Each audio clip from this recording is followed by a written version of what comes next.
Hello everyone, this is my first Minecraft video, so sorry if the quality or whatnot sucks. I have found a way to make a nice aesthetically pleasing three-way intersection that you can actually control from all angles, and so I wanted to share that with the community here.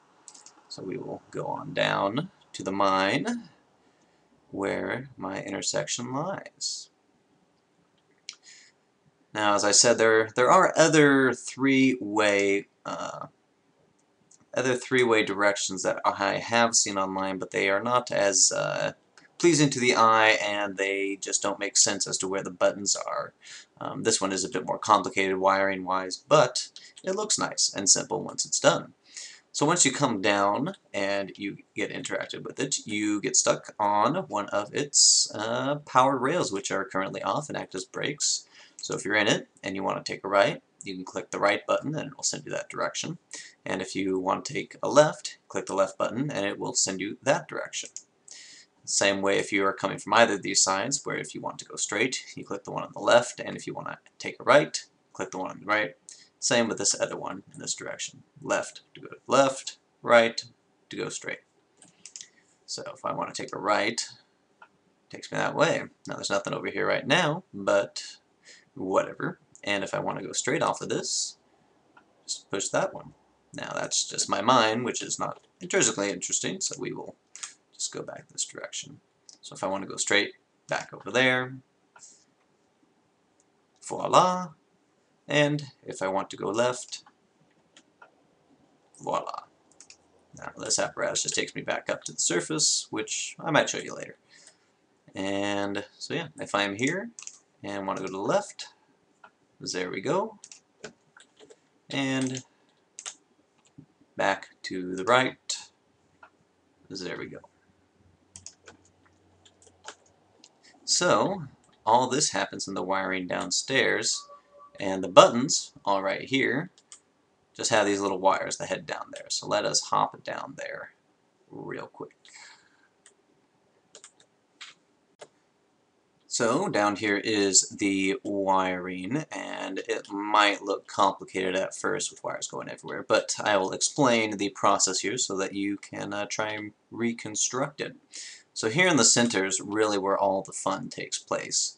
Right here, and directly above it, is the central rail that has to flip directions depending on which direction you want to go. And these three torches here are directly below the powered rails for each respective side. So if you come down this main chute, corresponding to this direction here, you need to turn on this torch and this torch. The central torch can remain off because in its natural off state, the rail goes that direction. So in order to turn this on, you would click the button to the right of the rail. Signal comes down here to here, which turns this guy on, splits off here, goes over here into this circuit to turn this guy on here. Now this passes through a repeater with a 3-count delay, and this allows time for your cart to move the distance that is needed before the power rails right there turn on, otherwise they will turn off right as you hit them. So this acts as a timer for that. If you want to take a left off of this guy, you do need to switch on the central guy as well as this unit and that unit. To accomplish this, button, signal comes down here, goes here to turn on the power that you're on directly. Signal breaks apart here, travels down through this trench, and then hits the central rail. Likewise, this signal also travels down this way through a 3-second delay repeater, and then interacts with this guy here, turning on this rail as you need. So let's say you came from this rail's direction and you want to go either straight or to the right. If you want to go to the right, you need to turn on the central unit as well as this guy and that guy. So signal comes down, turns on the original or the first rails, freeing you. Signal travels down here through a 3-second delay, through the trench, turning this guy on, and thus that, switching the rail as you need it. And the signal also goes this direction, turning on him here, and turning on that powered guy to allow you to go to the right. If you want to go to the left, Signal comes down here, frees you the rails here. Well, I guess if you want to go to the left, you have to turn on that unit, and that unit, central unit, can remain off.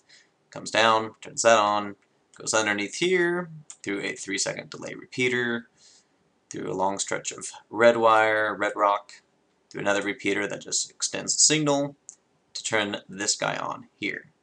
If you come from this direction, you need to, and you want to go straight, you need to turn on all 3 of these units here. Signal comes down, turns that on, comes over here, turns that on, goes through here, through a 3-second delay, up and over, turn this guy on.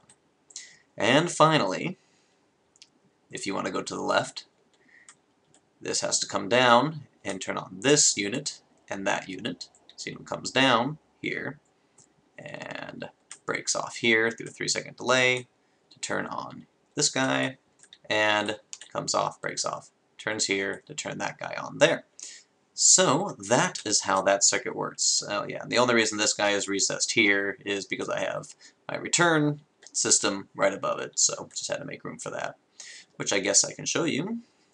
I'm sure it's nothing special compared to other things you can find there, but to go back up here, I continue to rely on a booster system just because I don't want to line it with powered ones, but the issue is that you have to time your ascent just right in order for it to work.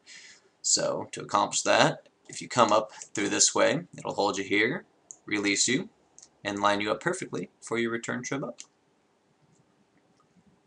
And so that is my aesthetically pleasing 3-way intersection. So I hope I didn't make any online blunders or am ripping off anyone else, because to my knowledge, I don't think anyone's made this kind of thing. So give me any feedback that you guys feel like, and thank you for watching.